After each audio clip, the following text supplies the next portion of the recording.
ఇప్పుడు యాక్చువల్లీ జాతీయవాదుల్లో చాలామంది హిందూ నేషనలిస్ట్గా ఉన్నవాళ్ళు చాలామంది ఇప్పుడు బీజేపీని ఆర్ఎస్ఎస్ని సపోర్ట్ చేస్తున్నటువంటి చాలామందికి ఒక్కసారిగా అసలు అర్థం కాకుండా ఉంది.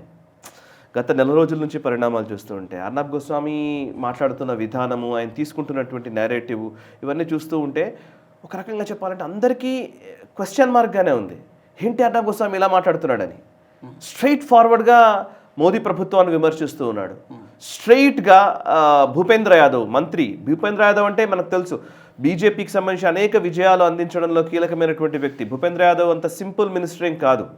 అమిత్ షా కోట్రీకి సంబంధించినటువంటి వ్యక్తి, ధర్మేంద్ర ప్రధాన్, భూపేంద్ర యాదవ్ ఇట్లాంటి కీలకమైన నాయకులే బీజేపీ విజయాలకు కారకులు ఒక రకంగా చెప్పాలంటే. అట్లాంటి వ్యక్తి సెంట్రల్ మినిస్టర్, ఆయన ఈ పర్యావరణానికి మైనింగ్కి సంబంధించినటువంటి మినిస్టర్. ఆయన్ని డైరెక్ట్ అటాక్ చేస్తున్నాడు భూపేంద్ర యాదవ్ని. And Delhi chief minister Rekha గుప్తాని డైరెక్ట్గా అటాక్ చేస్తున్నాడు. అంతకుముందు ఇండిగో విషయంలో రామ్మోహన్ నాయుడు గురించి మాట్లాడినప్పుడు ఇదేదో తెలుగుదేశంకి సంబంధించినటువంటి అటాక్ అని అనుకున్నారు చాలామంది. ఇది తెలుగుదేశం మీద అటాక్ చేస్తున్నాడు కానీ మోదీ మీద ఆయన ఏమి క్రిటిసిజం చేయడు అని చెప్పేసి అనుకున్నారు. కానీ no, it is not.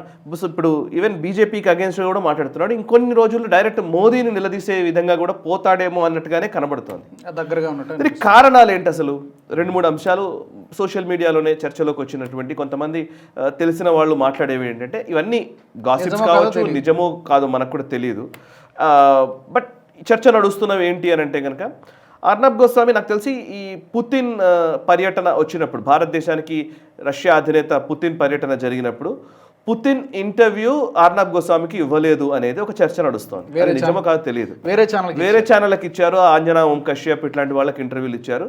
But Arnab గోస్వామికి ఇవ్వలేదు అనేది ఒక అంశము. సరే, ఇంటర్వ్యూ కోసం ఇంత దూరం వెళ్తాడా అని అంటే కూడా క్వశ్చనే, నాకు డౌటే. ఎందుకంటే అదే టైంలో పుతిన్ పర్యటన జరుగుతున్న టైంలోనే ఇండిగో ఇష్యూ కూడా వచ్చింది. పుతిన్ పర్యటన కరెక్ట్గా ఇక్కడ నడుస్తోంది, అదే రోజు ఇష్యూ రైజ్ అయింది. ఆ నెక్స్ట్ డేకి అది విపరీతంగా పెరిగిపోయింది. అండ్ పుతిన్ వెళ్ళిపోయిన తర్వాత అది ఇక తారాస్థాయికి చేరుకుంది ఇండిగో ఇష్యూ. ఇండిగో అప్పటికే ఫ్లైట్స్ క్యాన్సిల్ చేయడం మొదలు పెట్టేశారు ఆల్రెడీ. సో పుతిన్ పర్యటన ఉన్న టైంలోనే ఈ ఇష్యూ వచ్చినప్పుడు అర్నబ్ గోస్వామి స్టాండ్ తీసుకున్నాడు. ఒకటి. రెండో అంశం ఏంటంటే, తర్వాత కాలంలో ఇంకొక విషయం చెప్తున్నది ఏంటంటే, ఈవెన్ కర్ణాటకకు సంబంధించి రిపబ్లిక్ టీవీ కన్నడకు సంబంధించినటువంటి ఫండింగ్ విషయంలో ఏదో ఇష్యూ నడుస్తుంది. సో ఫండింగ్ కోసం అని చెప్పేసి భారతీయ జనతా పార్టీ సపోర్ట్ చేయలేదనేది ఒక నెరేటివ్ ఇస్తున్నారు. అది నిజమో కాదో తెలియదు, బీజేపీ ఎంతవరకు నెరేటివ్ ఇచ్చిందో తెలియదు. బికాస్ నాకు తెలిసినంత వరకు రాజీవ్ చంద్రశేఖర్ దాంట్లో ఇన్వెస్ట్ చేశారు. జూపిటర్ క్యాపిటల్ అనుకుంటా దాని పేరు, సంస్థ పేరు. ఆయన రాజీవ్ చంద్రశేఖర్ దాంట్లో ఇన్వెస్ట్ చేశాడు. రాజీవ్ చంద్రశేఖర్ ఇప్పుడు ఎగ్జిట్ అయిపోయాడు. అందులో చాలా మైనర్ స్టేక్లోనే ఆయన ఉన్నాడు. సో ఓవరాల్గా మొత్తం అర్నబ్ గోస్వామి 80% 90% స్టేక్స్ ఆయనయే ఉన్నాయి ఆ పర్టికులర్ మీడియా సంస్థలో. సో పెద్దగా ఇన్వెస్ట్మెంట్స్ వేరే వాళ్ళ నుంచి వచ్చినాయి ఏం లేదు. అండ్ ఆయన ఇంటర్నేషనల్ స్టూడియో కడుతున్నాడు.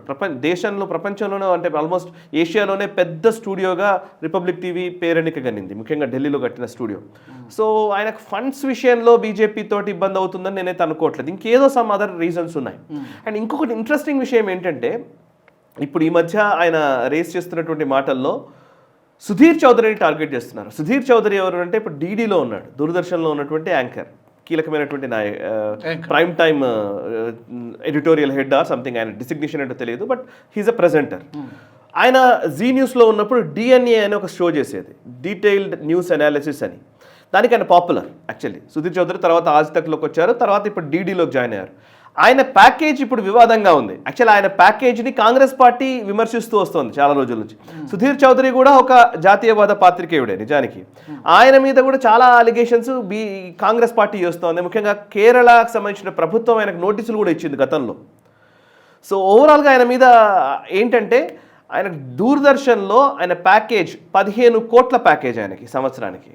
సుధీర్ చౌదరికి 15 కోట్ల రూపాయల ప్యాకేజ్ ఇచ్చారు అనే విషయానికి సంబంధించి విపరీతమైన చర్చ నడుస్తోంది. సో ఇప్పుడు అర్నబ్ గోస్వామి ఆ పాయింట్ని రేజ్ చేస్తున్నాడు. ఇంతకుముందు కాంగ్రెస్ ఏదైతే విమర్శించిందో ఆ కాంగ్రెస్ లేదా అకో సిస్టమ్ చేస్తున్నటువంటి విమర్శల్ని ఆయన తీసుకొని 15 కోట్ల ప్యాకేజ్ తీసుకునే యాంకర్లు ఆరావళి గురించి మాట్లాడరు అంటున్నాడు. 15 కోట్ల ప్యాకేజ్ తీసుకున్నటువంటి యాంకర్లు దీని గురించి మాట్లాడతారా? దూరదర్శన్ దీని మీద స్టోరీ చేస్తుందా? దూరదర్శన్ ఇలా చేస్తుందా అని మాట్లాడుతున్నాడు. సో ఈస్ డైరెక్ట్లీ అక్యూజింగ్ దూరదర్శన్ని, సరే సుధీర్ చౌదరిని డైరెక్ట్ గానే అక్యూజ్ చేస్తున్నాడు. ఈ వీడియో మీకు నచ్చినట్టయితే లైక్ చేయండి, 10 మందికి షేర్ చేయండి. అలాగే కామెంట్ల రూపంలో మీ అభిప్రాయాలను మాతో పంచుకోండి. Nationalist hub group of channels ను సబ్స్క్రైబ్ చేసుకుని తెలుగునాట జాతీయవాద జర్నలిజాన్ని ప్రోత్సహించండి. ఈ వీడియో కింద ఉన్న బెల్ ఐకాన్ పై క్లిక్ చేయడం మర్చిపోవద్దు.